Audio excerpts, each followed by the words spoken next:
நல்லவங்க ஜெயிக்கணும், கெட்டவங்க ஜெயிச்சிட்டு இருக்காங்க. அண்ட் கெட்டவங்களே ஜெயிச்சிருந்தாங்கன்னா நாளைக்கு நம்ம பசங்க யாரையுமே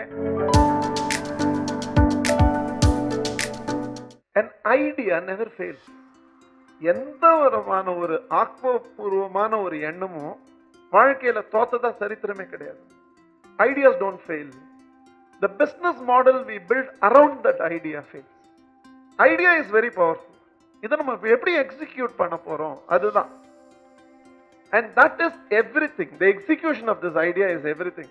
ஆப்பிள்ல வந்து ஒன்னால நாங்க எதிர்பார்த்த ரிசல்ட்ஸை ப்ரொடியூஸ் பண்ண முடியலன்னு ஸ்டீவ் ஜாப்ஸ் வெளில தூக்கி போட்டாங்க. அதுல வந்ததுதான் பிக்சர். வெளியில போயிட்டு திரும்பி வந்ததுல இந்த எக்ஸ்டர்னல் எக்ஸ்போஷர் இருந்ததுல ஸ்டீவ் ஜாப்ஸால ஆப்பிள வந்து இன்னுமே ஒரு கம்ப்யூட்டர் கம்பெனியா பார்க்க முடியல. He saw that as a technology company. அவர் இங்கேயே இருந்தார்னா அதை கடைசி வரைக்கும் கம்ப்யூட்டர் கம்பெனியா தான் பார்த்திருப்பாரு. ஸோ வாழ்க்கையில ஒரு தோல்வி தான் gave him that exposure. அந்த எக்ஸ்போஷர்ல அவர் திரும்பி வரும்போது he realized Apple should not be just a computer company, it should be a technology company.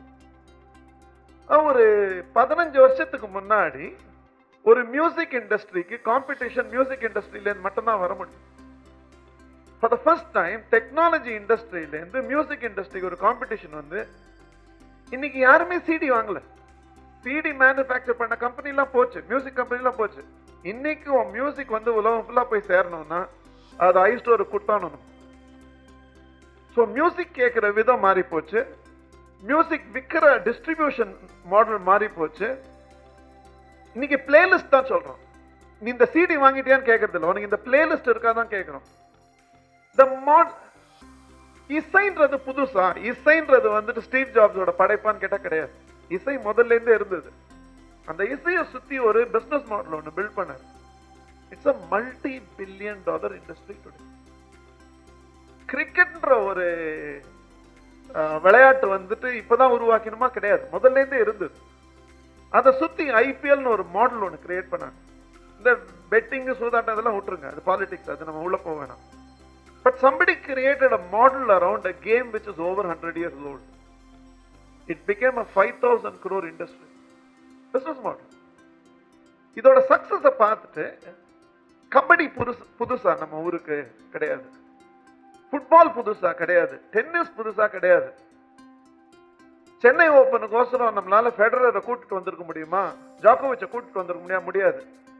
But ஒரு பிசினஸ் மாடல் ஒன்று கிரியேட் பண்ணாங்க. வேர்ல்ட்ல இருக்கிற அத்தனை ஃபுட்பால் பிளேயர்ஸ் இங்க வராங்க.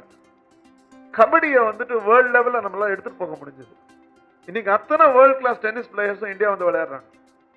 இருக்கிற அதே ஸ்போர்ட்டை சுத்தி ஒரு பிசினஸ் மாடல் ஒன்று கிரியேட் பண்ணாங்க. அந்த பிசினஸ் மாடல் வந்துட்டு எந்த அளவுக்கு சக்சீட் ஆச்சுன்னா இன்னைக்கு each one independently is a multi-crore industry. நமக்கெல்லாம் ஷேக்ஸ்பியர் தெரியுமே தவிர பக்கத்து ஸ்டேட்ல இருக்கவனுக்கு கண்ணதாசன் தெரியாது. ஏன்னா அது எப்படி எடுத்துன்னு போய் சேர்க்கணும் நம்ம யோசிக்கவே இல்லை. நம்ம எல்லாருக்கும் வில்லியம்ஸ் வேர்ட்ஸ்வொர்த் தெரியுமே தவிர இளையராஜாவோட இசை வந்துட்டுல நார்த் இந்தியால தெரியாது, அப்படியே விட்டுட்டோம். திருக்குறள்ல வந்துட்டு சில டிரான்ஸ்லேஷன்லாம் இருக்குன்றோம், பட் அதை மார்க்கெட்டே பண்ணல அந்த ஐடியாவை. ஸோ நம்ம உட்கார்ந்து இல்லை இங்கிலீஷ் லிட்ரேச்சர் படிச்சுட்டு இருக்கோம், பட் இங்க இருக்கிறத வந்துட்டு எடுத்துட்டு போய் சேர்க்க முடியும். பட் எல்லாமே எக்ஸிகியூஷன் தான்.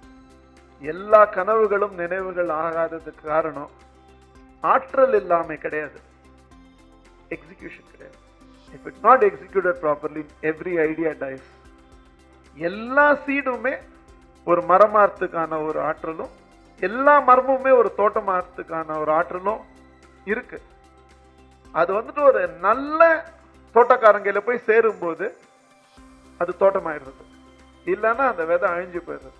எல்லாருக்குமே சொல்றது அப்படிதான்.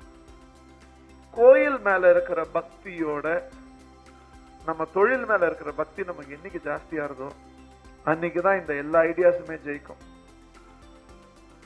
செய்யும் தொழிலே தெய்வம். எங்க வேலை செய்யறோமோ நம்ம அலுவலகம் தான் நமக்கு கோயில். நம்ம பண்ற வேலை தான் நம்ம செய்யற பூஜை. நல்லவங்க ஜெயிக்கணும், கெட்டவங்க ஜெயிச்சிட்டு இருக்காங்க. அண்ட் கெட்டவங்களே ஜெயிச்சிருந்தாங்கன்னா நாளைக்கு நம்ம பசங்க யாரையுமே நீ நல்லவனா இருறான்னு சொல்ல முடியாது, எதுக்குப்பா இருக்கணும்னு கேட்பான். ஸோ நம்ம பசங்கள் நாளைக்கு வந்துட்டு நல்லவங்களா வளரணும்னா நிறைய நல்லவங்க வாழ்க்கையில ஜெயிக்கணும்.